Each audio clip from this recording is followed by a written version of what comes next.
Hello guys, जो जो हमारा चैप्टर 4 है उसमें ना हमारे 3 स्टेजेस हैं total. First promotion, second incorporation and third subscription stage है। तो हम लाइन वाइज तीनों कर रहे थे। हमने प्रमोशन कंप्लीट कर लिया था हमारी पिछली वीडियोस में, 2 पार्ट में डाला था प्रमोशन को, और वो हमारा कंप्लीट हो चुका था टॉपिक।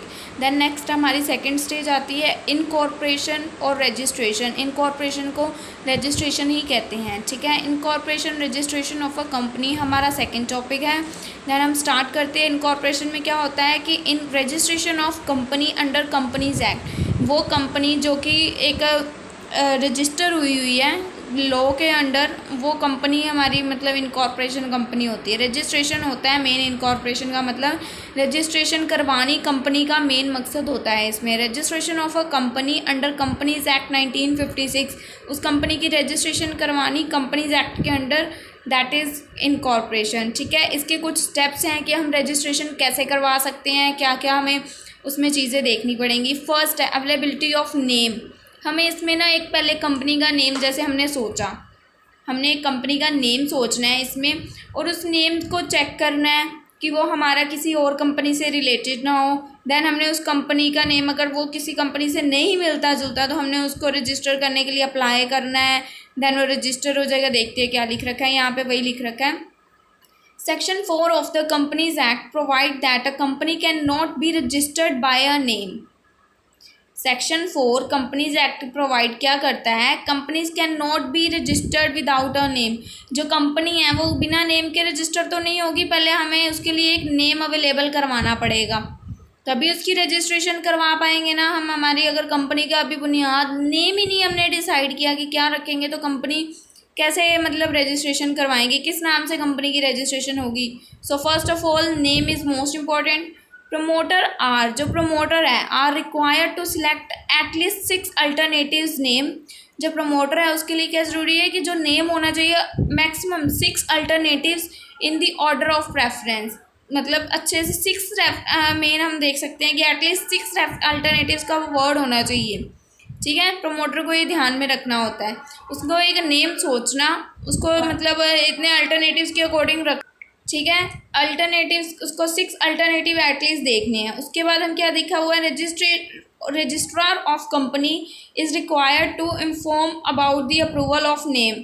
अब उसने ये सिलेक्ट करके नेम रजिस्ट्रेशन के लिए अप्लाई कर दिया कि हमें पहले नेम को देखना है उसके, ठीक है।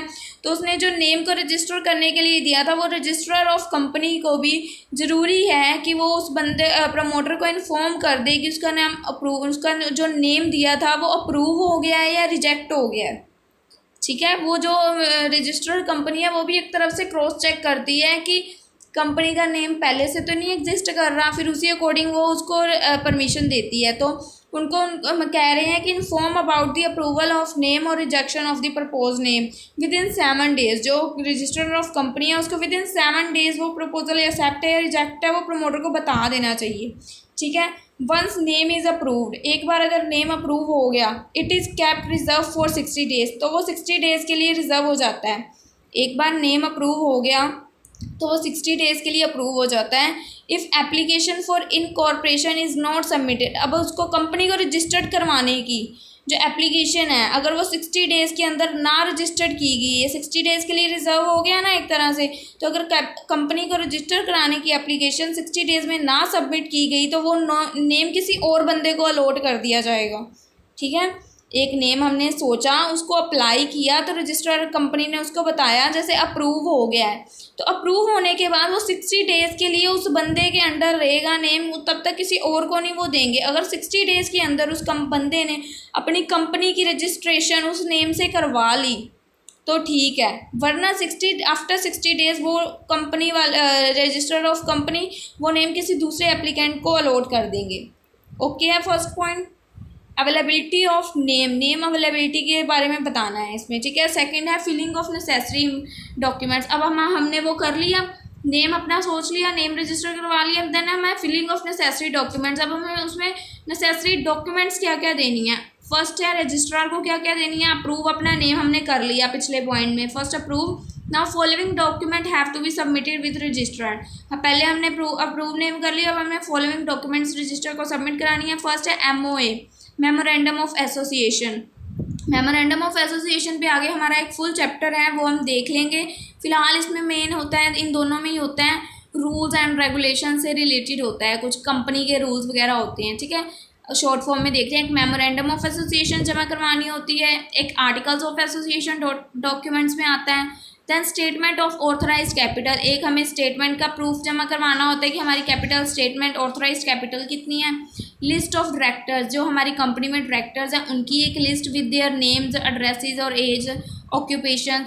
Written consent of directors to act as a director, जो डायरेक्टर्स हैं कंपनी में एक्चुअल में एक्ट कर रहे हैं एज अ डायरेक्टर, उनका रिटर्न में कंसेंट चाहिए भाई, उनकी रिटर्न में सहमति चाहिए। In written, not oral, written में उनकी सहमति चाहिए। कंसेंट मतलब सहमति, सब डायरेक्टर्स की सहमति एक रिटर्न फॉर्म पे चाहिए फिलिंग डॉक्यूमेंट्स में, ठीक है।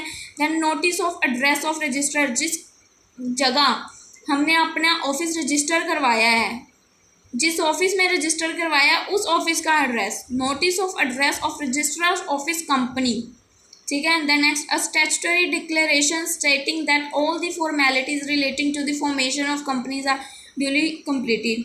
देन डिक्लेरेशन करेंगे, उसके बाद वो पता चल जाएगा कि हमारी कंपनी के प्रोसेस ड्यूली कंप्लीटेड हैं या नहीं है। फॉर्मेलिटीज़ हमने एक तरह से सारी कंप्लीट कर देनी है, जो जो प्रूफ्स हमने कहे हैं दे देने हैं, ठीक है। देन थर्ड पॉइंट आता है पेमेंट ऑफ फीस। अब हमने registrar fees, registration fees also have to be deposit, fees भी तो डिपॉजिट करवानी होती है ना। ये किस पे डिपेंड करती है, अब रजिस्ट्रेशन ये तो है नहीं फ्री में हो जाएगी, उसके लिए हमें कुछ पैसे डिपॉजिट करवाने पड़ते हैं। अब ये अमाउंट किस पे डिपेंड करता है, हमारी कैपिटल पे।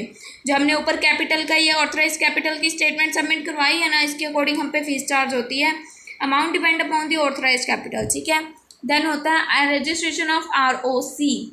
ROC मतलब रजिस्ट्रेशन करवानी, रजिस्ट्रेशन ऑफ कंपनी में, ठीक है। फर्स्ट रजिस्ट्रार जो है, रजिस्ट्रेशन ऑफ कंपनी का जो रजिस्ट्रार है वो हमारी वेरीफाई कर रहा था ऊपर all documents, check the receipt of fees. उसके बाद हमने पहले डॉक्यूमेंट्स दी, फिर उसने फीस जमा करवाई, फिर वो उसकी रिसिप्ट को देखेगा। उसने रजिस्टर एंड सारा कुछ चेक किया, देन वो सेटिस्फाई हो गया with the validity and authenticity documents. सब वैलिड डॉक्यूमेंट्स, ऑथेंटिसिटी डॉक्यूमेंट्स देख लिए, देन उसने सब कुछ सेटिस्फाई हो गया। Then enter companies name in register, तो उसने कंपनी का नेम अपने रजिस्टर में एंटर कर दिया। जब तक वो सेटिस्फाई नहीं है तब तक वो कंपनी का नेम रजिस्टर नहीं करेगा। रजिस्ट्रेशन ऑफ कंपनी में रजिस्टर में नेम कैसे चढ़ेगा, जब तक रजिस्ट्रार सेटिस्फाई नहीं होता तब तक नहीं चढ़ेगा, okay. Then last point, certificate of incorporation. Certificate of incorporation में क्या होता है, registrar issue certificate of incorporation. Last में जो होता है, जो रजिस्ट्रार ऑफ कंपनी है वो उनको एक सर्टिफिकेट दे देती है, हाँ भाई आपकी कंपनी ना अब रजिस्टर हो चुकी है। Certificate of incorporation certificate of registration होता है, ठीक है, कि अब आपकी कंपनी रजिस्टर हो गई है। अब आप जैसे मर्जी, जिसको मर्जी जैसे शेयर दो, ठीक है। अब effect of certificate of incorporation के इफेक्ट क्या है, from the date printed on COI company is legally born. जो भी डेट उस इनकॉर्पोरेशन सर्टिफिकेट ऑफ इनकॉर्पोरेशन पे लिखी होगी, उसी डेट को मतलब लीगली देखा जाए तो कंपनी का जन्म हुआ होगा, कंपनी की बर्थ डेट वो मानी जाएगी, ठीक है।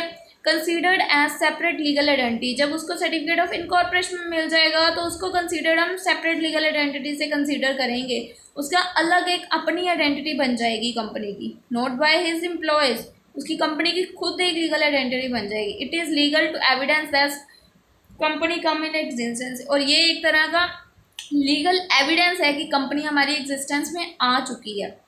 आई होप जो हमारी सेकंड स्टेज इनकॉर्पोरेशन थी इसके स्टेप्स आपको क्लियर हैं। थर्ड स्टेप है हमारा कैपिटल सब्सक्रिप्शन स्टेज, ये हम नेक्स्ट वीडियो में कवर कर रहे हैं। ये भी छोटा सा ही टॉपिक है, 4-5 पॉइंट्स है, फटाफट हो जाएगा नेक्स्ट वीडियो में, ठीक है। Third stage capital subscription stage.